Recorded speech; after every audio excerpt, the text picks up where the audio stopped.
préciser le thème déjà, la religion et le sujet numéro 1, vivre sans religion, est-ce vivre sans espoir? On accueille Mathurin. Ouais, Mathurin, allez. Merci.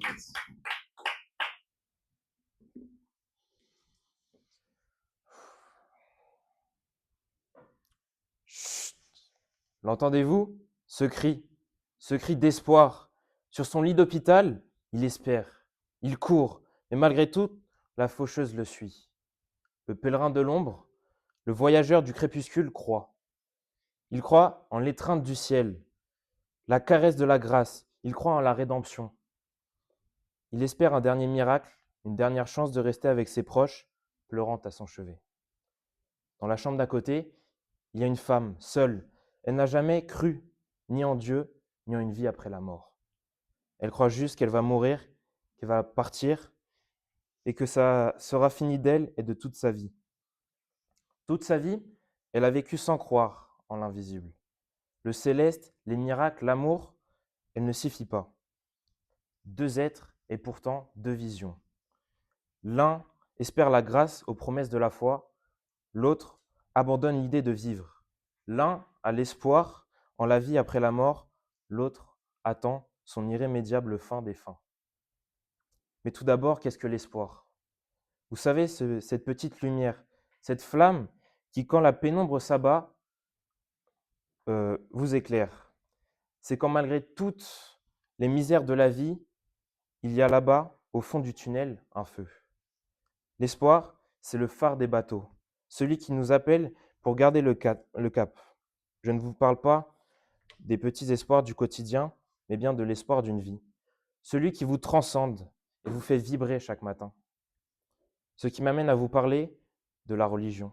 Quand l'espoir, lui, est la lumière qui vous appelle, la religion, elle, est le chemin à parcourir. Elle est l'ensemble des croyances, des rituels, des dogmes régissant le rapport de l'homme et de la divinité. La religion, c'est ce qui nous unit tous face à l'adversité. Le croyant voit la mort comme une étape, pour lui la vie a un sens, chaque journée est un pas de plus et non un de moins. Chaque souffle l'emmène vers un ailleurs. Paul Claudel disait « L'espérance, c'est la certitude que tout finit bien. Un homme preux sait que la mort existe et qu'elle sera belle. Le non-croyant, lui, voit en la mort une fin. Pour lui, les souvenirs, les rires, les visages et leurs sourires, les promesses, les souvenirs grotesques, tout s'arrête. Donc pourquoi donner un sens à la vie? Pourquoi donner un sens à la vie si l'horizon lui-même s'étouffe à la mort? Quel espoir peut-on tirer d'une vie qui un jour prendra fin? Sans espoir peut-on tirer d'une vie euh, sans religion et l'espérance d'une vie après, l'espoir s'éteint. Sans religion, l'homme est seul face à la souffrance. Et c'est ce que nous montre Victor Hugo dans Les Misérables. Lorsque Jean Valjean est accablé par la culpabilité et la misère, c'est sa foi et la bonté de l'évêque qui lui donnent la force de continuer. Sans cela, il aurait été submergé par la solitude et le désespoir. Un homme seul, sans foi, ne peut créer son propre espoir. Et la religion est là pour ça, donner de l'espoir. Alors, cher public, cher jury, retenez bien que si depuis le début de l'histoire de l'humanité de l'homme a trouvé la religion, c'est qu'elle était plus qu'un espoir. Elle est l'exigence de l'âme. L'homme, manquant d'espoir, y a trouvé un refuge. Et cet impératif du cœur nous assouvit. La religion transforme la peur. Elle la transforme en une flamme d'espoir, une espérance d'un au-delà, et celle d'une vraie justice. Sans religion, que peut-on croire? Que peut-on espérer, si ce n'est que s'abandonner à une fin? L'espérance de toute une vie, c'est ce qu'il y a après.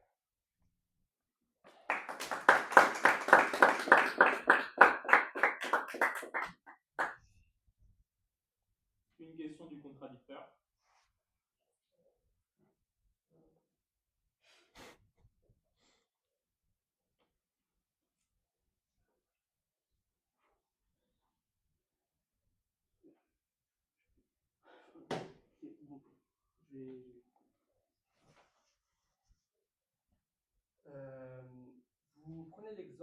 malade, qui dit qu'il doit croire en Dieu pour guérir. Est-ce que vous voulez pas, c'est pas plutôt une foi dans la médecine qui se base sur des faits et de rationalité qui justifie justement que la personne ira mieux? Moi, je crois que... C'est pas la croyance. Et pas la croyance, ok. Moi, je crois que vous oubliez quelque chose, c'est que dans l'histoire, il y a eu ce qu'on appelle des miracles. Moi, je pense que c'est à chacun de penser ce qu'il veut de ça. Vous me parlez des faits. Moi, je pense que les miracles, ça existe et que parfois la science n'est pas capable de prédire ce qui va arriver.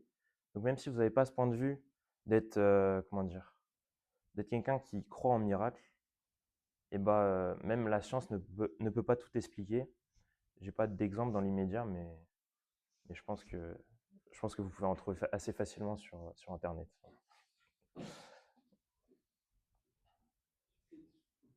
Ouais, Une réfutation.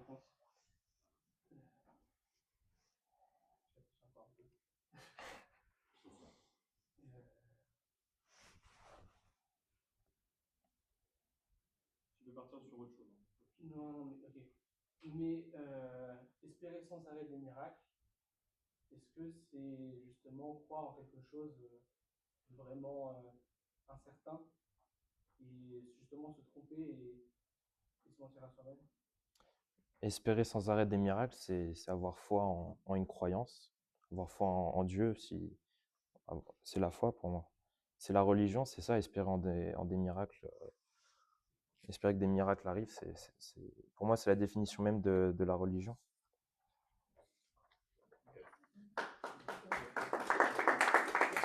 Ouais, c'est fini. Non. Non, c'est... Ok. Alors, est-ce qu'on a oublié de faire le chrono des cours?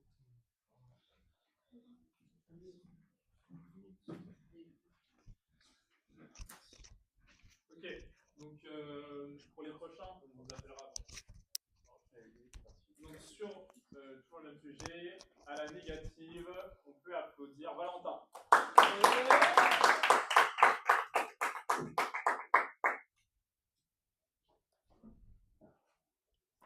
L'autre jour, je me suis imaginé dans 15 ans, marié, 2 enfants, une maison, une voiture, et soyons honnêtes, la Rolex au poignet.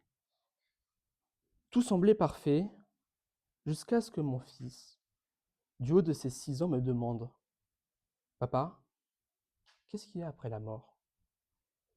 Et là, embarras. Je pourrais lui dire qu'il se réincarnera en une vache, qu'il ira au paradis s'il est gentil, en enfer s'il est insolent. Quoi qu'il en soit, il sera 7 pieds sous terre. Mais en réalité, personne n'a vraiment la réponse, moi y compris. Alors comment faire pour qu'il garde espoir sans lui raconter d'histoire? C'est là qu'on pense à la religion. Car oui, la religion est vectrice d'espoir. Elle relie l'homme à quelque chose de plus grand que lui. Elle rassemble, elle console, mais vivre sans espoir, est-ce forcément vivre sans religion? Est-ce forcément vivre sans espoir? Non. D'abord, revenons aux bases. La religion, c'est croire en un ordre divin qui se manifeste à travers des dogmes, des rituels et une morale. L'espoir, lui, c'est l'attente confiante de quelque chose de favorable. Alors, qu'est-ce qui, dans la religion, donne de l'espoir? Eh bien, des trois, est-ce le divin, la communauté ou la croyance elle-même? Eh bien, des droits, principalement, c'est la croyance. Car croire, c'est adhérer à quelque chose de tout son être. Et cette croyance-là, mesdames et messieurs, n'a pas besoin d'être religieuse. Non. On peut croire en la science, en l'art, en l'amour, en l'humanité, en l'avenir, en notre projet Pix. Croire, c'est déjà espérer. La notion de croyance englobe celle de l'espoir. Et c'est là qu'apparaît la notion de croyance laïque. Une foi sans dogme, une espérance sans divinité. Regardez, on peut espérer dans la médecine parce qu'elle soigne, dans la philosophie parce qu'elle questionne, dans la science parce qu'elle explique et dans l'art parce qu'il élève. Les temples laïques de l'espoir, One Piece, le vecteur d'espoir de générations entières, ils ne promettent pas le paradis, mais ils nous apprennent à mieux vivre sur Terre. Mais poussons la réflexion. Peut-être la croyance laïque est-elle encore plus vectrice d'espoir que la religion même? Car la fin du dogme ouvre le champ des possibles de la liberté. Elle ouvre la porte à la possibilité de bâtir son propre espoir. Quand Martin Luther King récite son discours « I have a dream », il allait à l'encontre du racisme pour construire un avenir meilleur et pourtant l'espoir était à son comble. Alors si, à nouveau, un jour, mon fils me repose la question « Papa, qu'est-ce qu'il y a après la mort ?» Je lui répondrai « Il y a ce que tu voudras qu'il y ait. » Vivre sans religion, ce n'est pas vivre sans espoir, c'est vivre libre d'espérer.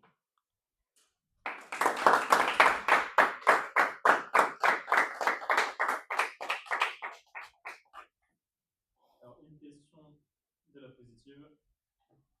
Alors, moi j'ai remarqué que vous avez beaucoup parlé de croyance, de croire, mais très peu d'espoir. Du coup, j'aimerais savoir quel est vraiment ce qui relie l'espoir et la croyance. Parce que pourtant, quand on fait des recherches, c'est pas des synonymes. Eh bien, moi je pense que c'est comme ce que je disais, la notion d'espoir, la notion de croyance englobe celle d'espoir. Alors, il est vrai que la croyance, c'est tenir pour vrai une proposition et avoir la certitude qu'elle va et croire fortement qu'elle va se réaliser. Et l'espoir, c'est une lueur en nous qui fait que quelque chose va se réaliser. Donc, enfin, on a aussi la certitude qu'il va se réaliser. Donc, c'est relier les deux forcément, c'est directement relié.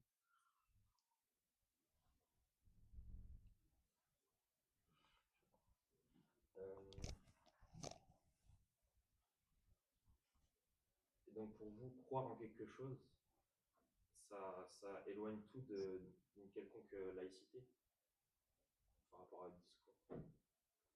Ce que j'ai dit qu'on pouvait croire en la laïcité. J'ai dit qu'on pouvait croire et avoir de l'espoir en dehors de la religion.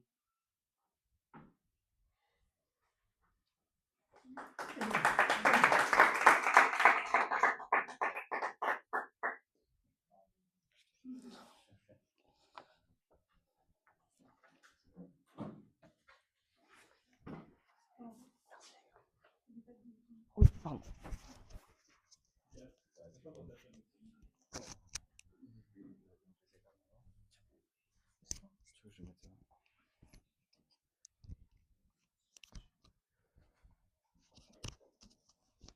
Ok, et donc, sur le second sujet, si Dieu n'existe pas, tout est-il permis? On peut applaudir Titouan.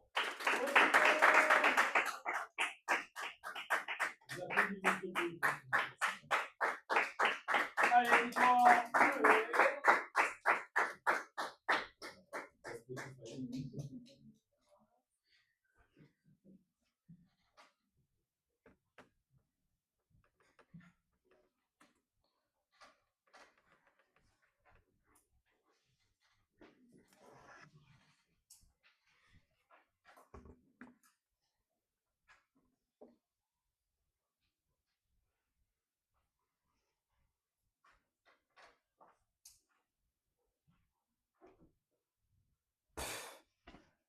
Comment tu veux qu'ils m'entendent de toute façon? Il y a trop de bruit.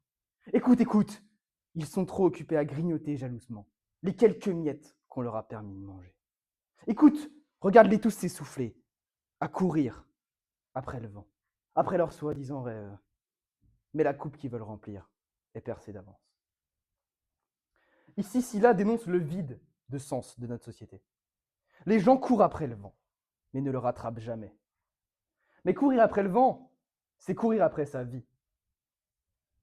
C'est la remplir de plaisir, faire le tour du monde, se laisser aller par l'alcool, par ses tentations. Et ça, toujours plus. Courir après sa vie, c'est se voiler la face. C'est ne pas regarder en arrière, ne pas se remettre en question, ne pas se demander « mais quel est donc le sens de tout cela ?» La poursuite individuelle du bonheur, droit inhérent à tout être humain, ne serait donc au final que la satisfaction, la maximisation de nos désirs. On va vivre si fort qu'on va rendre tous les morts jaloux. Oli ici fait une allégorie du toujours plus, mais aussi une invitation à ne jamais abandonner, à ne jamais baisser les bras. Il faudrait aller chercher son bonheur. Il faudrait aller le conquérir. Une logique très différente de celle religieuse, qui nous exhortait pourtant du contraire. En effet, en moins de 200 ans, l'avarice est passée de péché capital à voie à suivre. Or, c'est bien de l'avarice, cette recherche du plus, ne jamais se contenter de ce que l'on a. La jalousie, la comparaison, faire mieux que l'autre, faire plus que l'autre. Oui, c'en est bien. Dieu n'existe plus, alors, grâce aux machines et la science, vivons un paradis sur terre. C'est la promesse de notre société. Mais voulons-nous d'un paradis? Voulons-nous d'un paradis? En tout cas, pas de celui-là. Dans ce paradis, comment réagir face à un mari qui, après avoir égorgé sa femme, dit « Oh, ça m'a fait du bien. Enfin libéré de son poison. 20 ans de prison, au final, moindre peine. » Comment on réagit face à ça? C'est très compliqué. Même s'il ira en prison, même s'il sera jugé, dans notre système, il sera pardonné. Il a fait sa peine, donc il pourra réintégrer notre société. Alors que si Dieu existe, pas de problème dans ce cas-là. Il brûlera en enfer. Notre société est arrivée jusqu'ici parce que toutes les injustices se sont bien ressenties pour les gens. Pourquoi? Parce qu'ils croient en Dieu, ils croient en la justice finale qui va châtier les coupables et rétribuer les justes. Mais si notre prisonnier prie Dieu, croit en ce dernier, la torture sera bien plus violente. Ce ne sera pas qu'une peine physique. En effet, comment ai-je pu finalement céder à mes pulsions? Vais-je brûler en enfer? Finalement, il restera toute sa vie en prison. Il portera toujours le poids de son affreux crime. Malheureusement, il ne pourra jamais racheter ses fautes, parce qu'on ne rachète pas l'impossible. Maintenant, si ce dernier n'est pas croyant, si Dieu n'existe pas pour lui, alors quel est le problème d'avoir tué sa femme au final? Dans notre société, actuellement, c'est un échange équitable, acceptable. En effet, la justice dit « tue ta femme, 15 ans de prison ». C'est débile. C'est comme dire un plaisir, un coup. DTN, 200 balles, je baisse 3 femmes, enfin je viole 3 femmes, pardon, 5 ans de prison. C'est absurde. Sans impératif moral, sans Dieu, sans rédemption, sans jugement final, il n'y a donc pas de justice. Et sans justice, nous ne pouvons plus faire la part des choses. Plus rien n'est ni bon ni mal, tout est acceptable. Tout se vaudrait si bien que plus rien ne vaudrait quoi que ce soit. Alors oui, si Dieu n'existe pas, tout est permis. Nous sommes tous comme ce criminel. Nous cédons à nos plaisirs, nous laissons exploser nos passions en perpétuelle catharsis. Comme ce voisin qui se demandait pourquoi, au lit, nous sommes tous des monsieur tout le monde.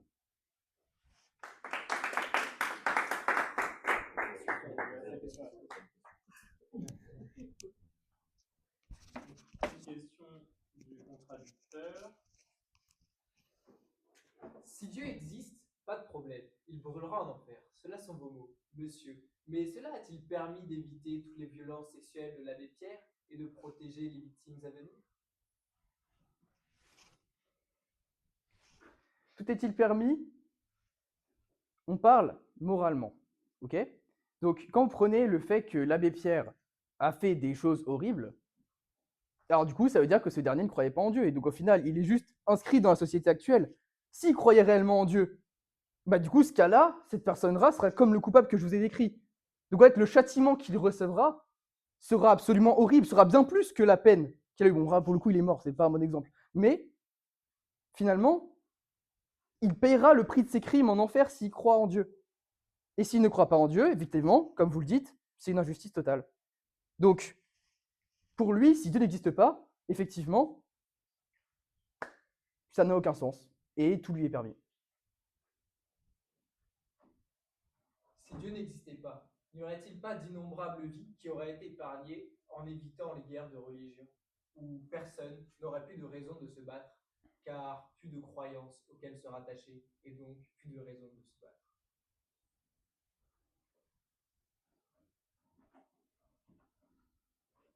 Alors, monsieur, citez-moi un passage dans la Bible et dans la parole de Jésus qui est un dogme en fait, qui pousse à la guerre et qui pousse à l'affrontement. La parole que je connais de l'Évangile, c'est une parole de paix, d'amour de son prochain. Donc, évidemment, ils ont été dévoyés pour faire ce qu'on veut, donc les croisades par exemple. Mais après, c'est les hommes qui ont fait n'importe quoi de la parole de Dieu. Et du coup, eux, même s'ils se pensent probablement justes, parce qu'ils ont sûrement dû faire, après avoir tué quelques musulmans, ils ont dû faire ils sont allés dans une église, ils ont fait comment on appelle ça, avec un prêtre, et du coup, ils ont fait leur pardon, et du coup, dans leur tête, pour eux, eh ben, ils sont justes, et ils méritent le paradis. C'est ça, tout le problème. Mais, ils ont dévoyé la parole de Dieu, et du coup, je pense, bref. Du coup, c'est pas bon.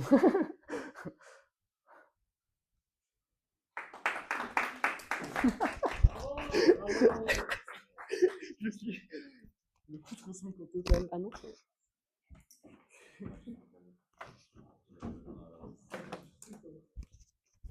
Alors, pour la négative, on peut applaudir Romain.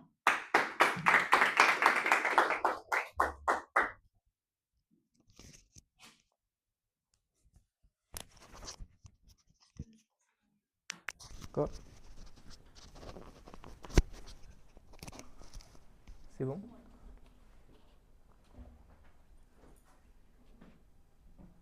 C'est bon.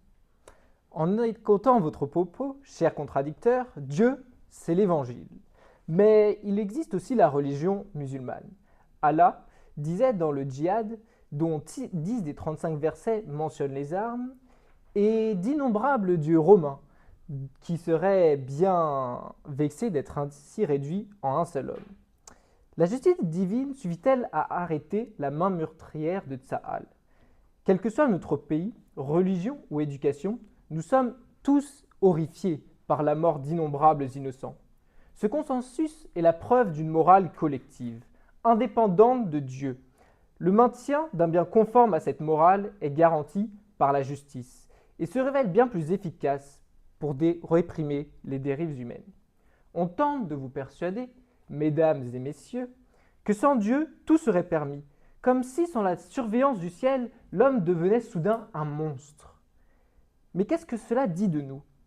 Qu'il nous faudrait la menace d'un châtiment éternel pour nous empêcher de voler, de tuer, de mentir, qu'en l'absence de tonnerre divin, nous serions incapables d'aimer, d'aider, de respecter? Alors comment expliquer qu'un athée, sans catéchisme, sans promesse de paradis, sache discerner le bien du mal?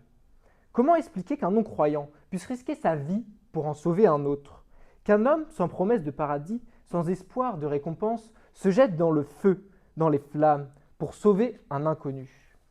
Si l'homme est capable de sacrifier ce qu'il a de plus précieux, par pure humanité, par pure bonté, peut-on raisonnablement penser qu'il ne retiendrait sa main de commettre l'irréparable que par crainte du Tout-Puissant?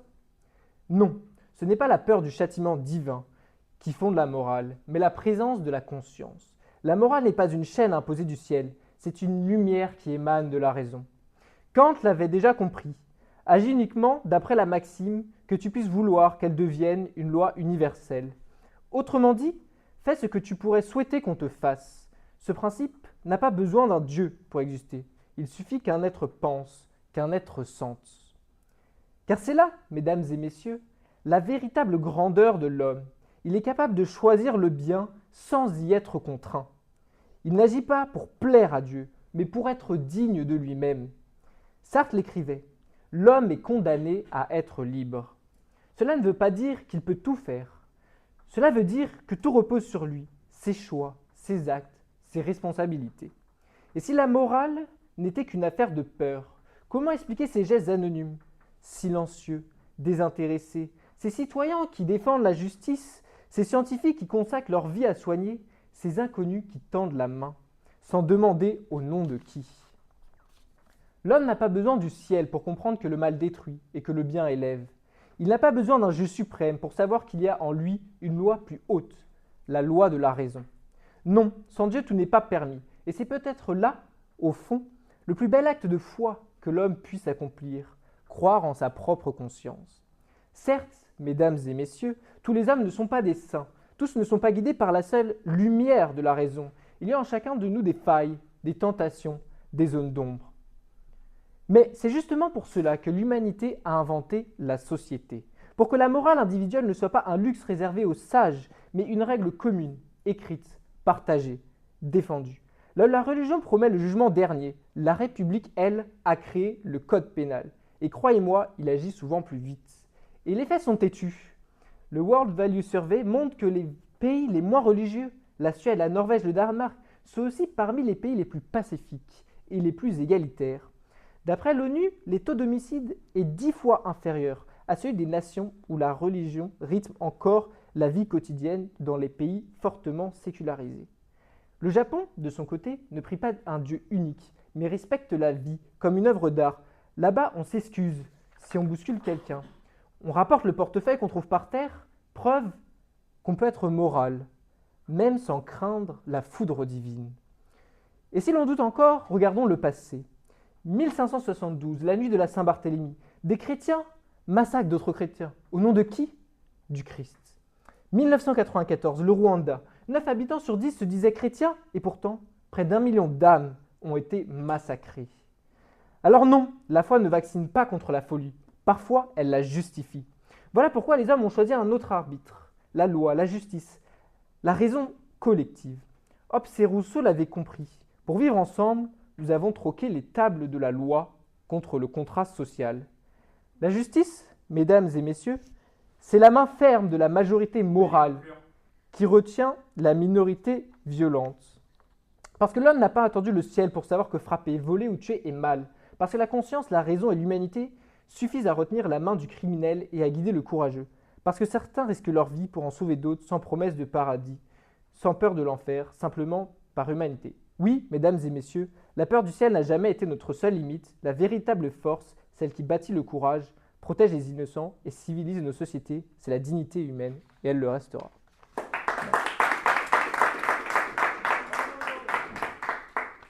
Une question du contradicteur. Déjà, merci, cher contradicteur, de m'aider dans mon discours. Parce que du coup, ce que je dis, c'est que l'individualisme, c'est la satisfaction de nos plaisirs. Et du coup, vous êtes en train de faire l'apologie de notre justice moderne. Donc pour vous, une personne qui tue sa femme de sang-froid est d'accord d'avoir sacrifié 20 ans de sa vie pour ce plaisir, bah, vous trouvez ça totalement normal et justifié. Non, cela est immoral. Même s'il croyait en Dieu, il pourrait bien commettre un péché par acte de pure folie. Selon votre raisonnement, monsieur, cela voudrait donc dire que sans religion, l'humanité serait mal. Mais laissez-moi vous rappeler qu'avant votre religion, qui est la religion chrétienne, il existait des peuples grecs qui n'étaient pas nécessairement plus violents et plus heureux que nos civilisations modernes. Alors, cher contradicteur, je ne parle pas des personnes qui croient en Dieu et qui n'appliquent pas les préceptes de Dieu, comme vous avez présenté beaucoup, voilà. Mais je parle de ceux qui croient. Quand on dit si Dieu existe, on croit à ses préceptes, donc on croit au jugement dernier. Donc on applique ses préceptes. Donc ceux qui font la guerre au nom de Dieu ne sont pas à prendre là-dedans. Que faites-vous du djihad, monsieur? Ah non, merde, c'est... Ah non, c'est... Ouais, si vous n'avez pas dit... Ah, j'ai pas le droit de répondre. Non, si, j'ai cru que c'était la réponse. Ah, Ah. non, mais c'était la réponse. Bah si, c'est vrai. Ah bah oui, c'est la réponse. Ouais.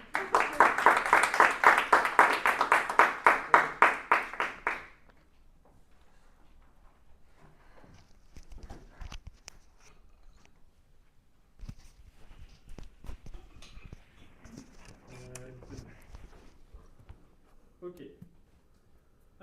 par contre, ça, c'est le goûter. Pour Je pense qu'il a continuer déjà. Ouais. sur ce débat, on peut accueillir le premier secrétaire général, Harrison.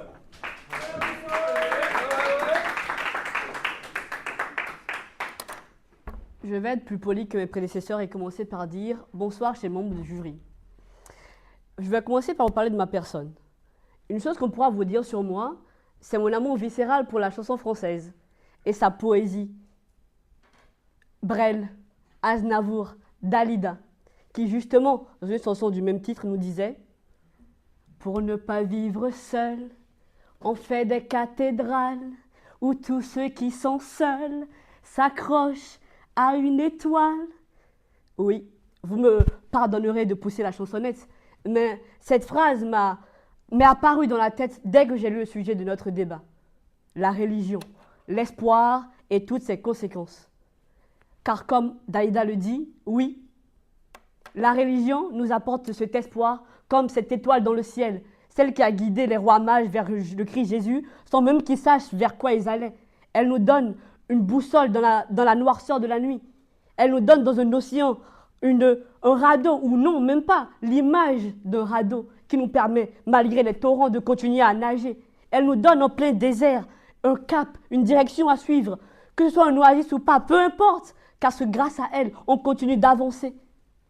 Nos contradicteurs sont venus devant nous prendre pour je ne sais pas trop quoi, et nous parler de One Piece. Laissez-moi vous demander si One Piece donne sens à votre vie. Si oui, laissez-moi en rigoler.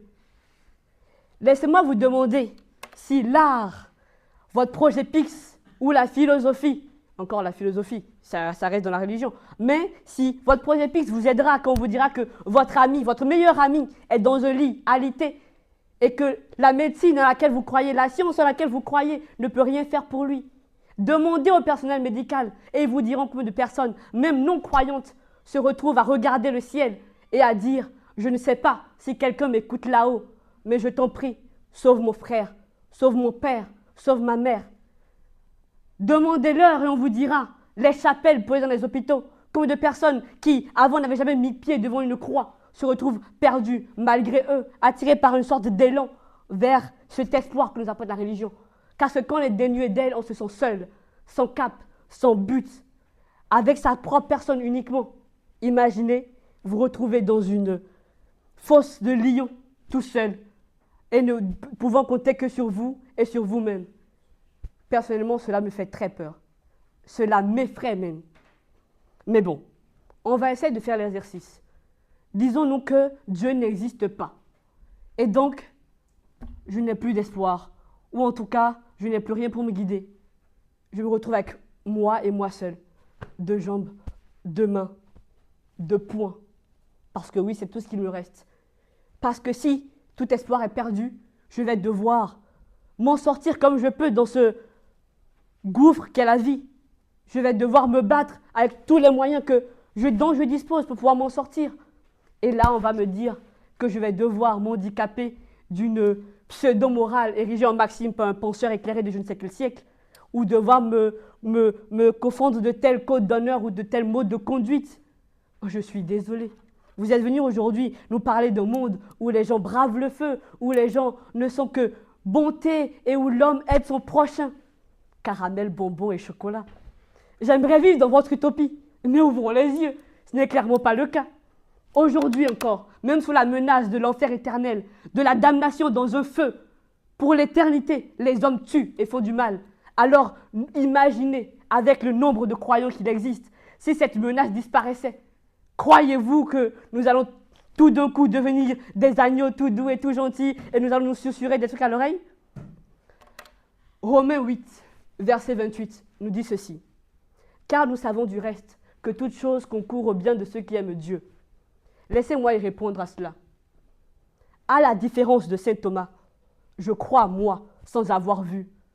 J'ai une foi intime en un ailleurs où ne régnerait que paix et bonheur. Mais si par le plus grand des malheurs, tout cela n'était que leurre, pardonnez-moi, humanité, mais je vivrai sans aucune humilité. J'arracherai, je ruserai, je frapperai, parce que si de vie on n'en a qu'une, je serai le seul en écrire la loi.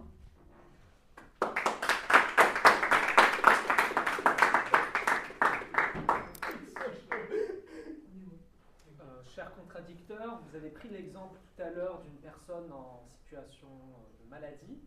Vous avez dit que la personne se tourne vers le ciel, donc vous êtes en train de dire que la religion n'est seulement que pour les désespérés. Non, sauf que là, on parle d'espoir. Et contredisez-moi si vous le pensez, mais quand tout va bien et que nous vivons dans un monde parfait, on n'a pas besoin d'espérer, puisque l'espoir implique le désir. D'où mon exemple de prendre une personne dans la pire des situations pour nous montrer que c'est parfois dans cette situation-là qu'on espère et qu'on a besoin de la religion et de Dieu.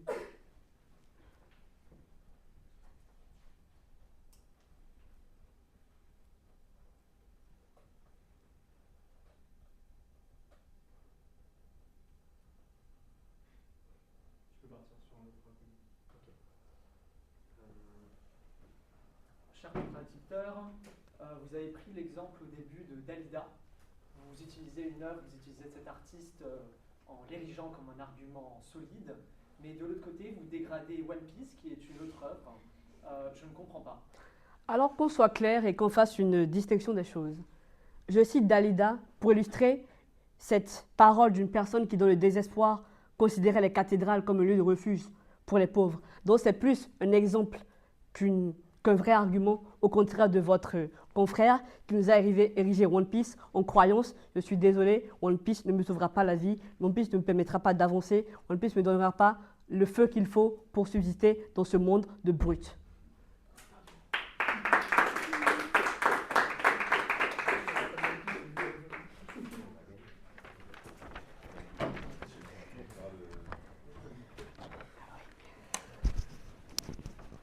Et pour conclure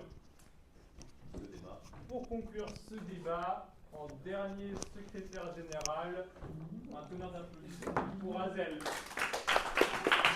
Allez, Azel! Allez!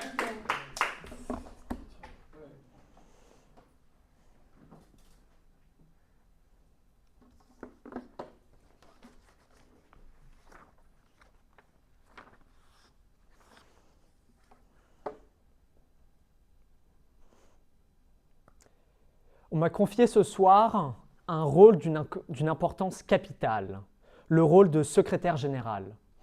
Un rôle qui arrive en dernier, non pas pour ramasser les lauriers, mais pour solder les impayés. Ils ont tenté de nous convaincre d'une thèse aussi simple que terrifiante, celle d'une humanité insuffisante. Mon rôle ce soir n'est pas de vous le dire, mais de vous le démontrer. Mes collègues vous ont prouvé l'inverse, et nos adversaires, par leur approximation, n'ont fait que révéler leurs contradictions. À commencer lorsque mon premier contradicteur a commencé avec l'exemple du lit d'hôpital. Vous condamnez toutes les personnes qui ne croient en aucune religion. Vous avez parlé des personnes sur le lit d'hôpital qui prient en Dieu, et qui se tournent vers Dieu en tant que seul espoir. Mais donc du coup, en cela, vous condamnez tous les athées, toutes les personnes qui ne croient en aucun Dieu, qui ne croient en personne, et vous les laissez là, sur leur lit, à mourir. Je trouve cela assez effroyable. Dans un deuxième temps, vous avez dit que seule la religion pouvait créer de l'espoir. Seulement là, je vois Marie Curie, je pense à elle, qui s'est radiée toute sa vie, a fait des recherches tout au long de sa vie, avec seule motivation, l'espoir d'aider les autres. Enfin, je trouve aussi, comme l'a rappelé mon coéquipier, vous réduisez en fait l'humanité à un seul espoir, l'espoir de la religion. Or, vous oubliez l'espoir éthique, l'espoir en son prochain, l'espoir en la médecine. Vous réduisez l'espoir à l'espoir de la religion. Dans un second temps, mon deuxième contradicteur, vous avez dit que vivre était faire ce que l'on veut. Ainsi, vous pensez que l'homme est une bête sauvage, comme je l'ai expliqué dans mon introduction, et est prête à tout faire. Mais vous oubliez encore une fois la morale, la conscience, comme l'a rappelé mon coéquipier. Vous oubliez que nous sommes dans une société, que nous vivons ensemble avec des règles qui sont parfois établies dans la loi ou parfois des simples règles de vie de société, le vivre ensemble. Vous oubliez qu'il n'y a pas que la religion pour bloquer les meurtres, il n'y a pas que la religion pour bloquer le mensonge, il y a le contrat social. Vous avez ensuite parlé de... Vous avez dit que Dieu, dans le cas de quelqu'un qui tue sa femme, il est envoyé en prison. Vous avez dit qu'ensuite, avec la religion, grâce à la religion, Dieu pouvait brûler l'homme, et ainsi cela a été le châtiment éternel. Il est assez contradictoire parce que vous utilisez la religion comme étant la solution, mais vous êtes bien d'accord que monsieur, à la fin de sa peine des 20 ans de prison, premièrement, la personne est relâchée, donc c'est une punition qui arrive après coup, et dans votre logique, cela n'est peut-être pas très cohérent. Et d'un autre côté, c'est qu'en disant cela, vous oubliez la valeur d'une vie. Vous oubliez qu'enlever 20 ans d'une vie à quelqu'un, c'est quelque chose avec une forte valeur. On n'a qu'une vie, vous l'avez dit vous-même. Ensuite, d'un autre sens, vous avez parlé de l'anarchie du monde, que sans la religion, en fait, vous avez mis d'un côté, vous avez mis en dualité que soit il y avait la religion, soit c'était l'anarchie. Et comme je l'ai rappelé et comme mes coéquipiers l'ont rappelé, l'espoir ne vient pas de la religion, mais de toutes les vertus de la vie et de l'humain. Ainsi, vous avez mis l'humanité dans des boxes.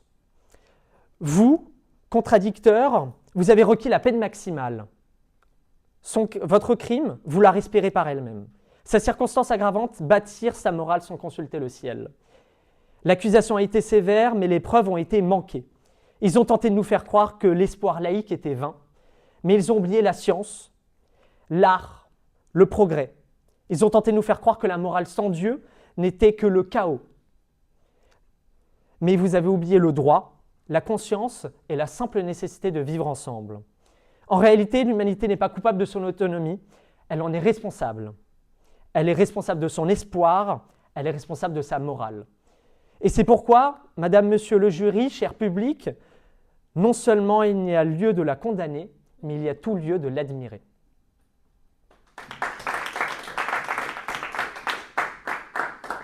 Alors, une question du contradicteur. Pour commencer, cher monsieur, vous me parlez de l'espoir en la médecine. J'ai envie de vous poser une question.